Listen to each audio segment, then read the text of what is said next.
মন্টুর বিয়ের জন্য গ্রামে চলে যাওয়ার পরে একজন পাত্রী দেখা হয়। পাত্রীর অতীত থাকে, অতীত জানার পরে বিয়ে কি হবে নাকি হবে না, তো কি হতে যাচ্ছে পিচ্চি পর্ব 18-তে, বা কবে রিলিজ হতে যাচ্ছে পিচ্চি 18, এ সকল তথ্য নিয়ে আজকে আমাদের এই ভিডিও। আমাদের এই ভিডিওটি পুরোপুরি দেখবেন। আমরা ভিডিও শেষে জানিয়ে দেব পিচ্চি পর্ব 18 কবে কখন নির্দিষ্ট রিলিজ করা হবে। তো ইতিমধ্যেই আমাদের মাঝে পিচ্চি পর্ব 17 রিলিজ করা হয়েছে। আপনারা অনেকেই পিচ্চি 17 দেখে ফেলেছেন এবং পরবর্তী পর্ব কবে আসবে সেটি জানার জন্য দীর্ঘ আগ্রহে নিয়ে বসে আছেন। তো পিচ্চি 17 যারা যারা এখনও দেখেননি তারা অতি দ্রুত গিয়ে নির্দিষ্ট এক্সপ্রেসে দেখে আসেন।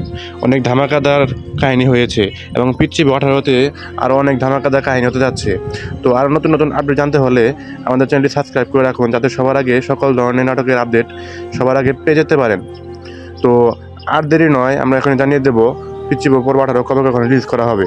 তো আগামী 5 থেকে 6 দিনের মধ্যেই পিচ্চি পর্ব 18 আপনাদের মাঝে রিলিজ করা হবে। তো আজকের মতো বিদায় নিচ্ছি। সবাই ভালো থাকবেন, সুস্থ থাকবেন। ধন্যবাদ। আসসালামু আলাইকুম।